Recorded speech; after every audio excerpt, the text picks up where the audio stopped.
अकेली कंगना रनौत पर शिवसेना कांग्रेस के साथ साथ महाराष्ट्र सरकार भी हमला बोल रही है।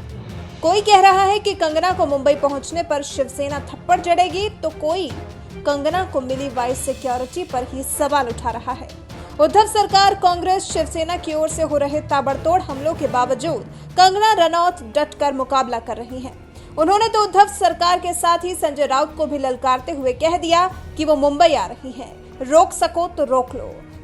कंगना रनौत को मोदी सरकार ने भी वाई कैटेगरी की सुरक्षा दे दी है, लेकिन एक महिला को मिली वाई कैटेगरी की सुरक्षा लगता है कांग्रेस को भी रास नहीं आ रही। इसलिए पूरी कांग्रेस कंगना रनौत पर बरस पड़ी है। महाराष्ट्र कांग्रेस के नेता और मंत्री विजय वडेट्टीवार ने कहा, कंगना बीजेपी की भाषा बोलती हैं। जिस महिला ने मुंबई पुलिस की कार्यक्षमता पर सवाल उठाया, जिसने मुंबई की तुलना पीओके से की, उसको बीजेपी सुरक्षा दे रही है। ये दुर्भाग्यपूर्ण है। कंगना रनौत कौन है? उसकी क्या औकात है? ऐसे लोगों को महाराष्ट्र की जनता उनकी जगह दिखाएगी।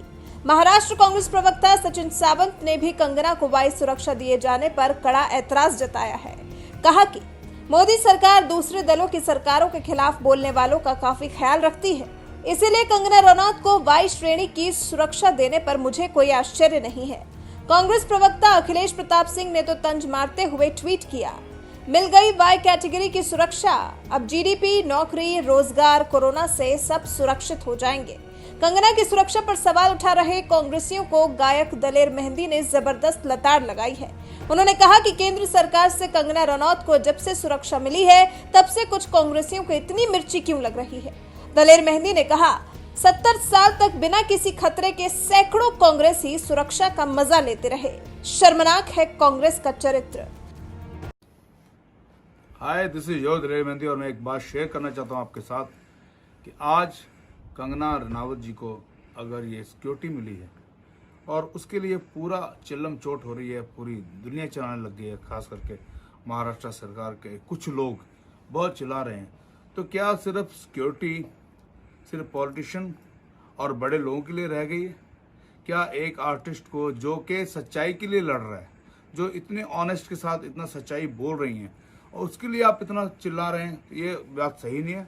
मैं चाहूँगा कि आप सब साथ दें इस बात का, और ये बहुत जायज़ है, बहुत जो केंद्र सरकार ने किया है, बहुत अच्छा काम किया है, मैं इसकी सराहना करना चाहता हूँ। बता दें, शिवसेना विधायक प्रताप सरनाइक ने धमकी दी है कि अगर कंगना रनौत मुंबई आती हैं तो उन्हें संजय राउत की सलाह पर शिवसेना के महिला कार्यकर्ता थप्पड़ जड़ेंगी। इस धमकी के बाद ही मोदी सरकार ने उन्हें वाई कैटेगरी की सिक्योरिटी दी है। सरकार से मिली सिक्योरिटी पर कंगना रनौत ने कहा कि ये प्रमाण है कि अब किसी देशभक्त आवाज को कोई फांसीवादी नहीं कुचल सकेगा। मैं अमित शाह जी की आभारी हूँ। वो चाहते तो हालातों के चलते मुझे कुछ दिन बाद मुंबई जाने की सलाह देते, मगर उन्होंने भारत की एक बेटी के वचनों का मान रखा।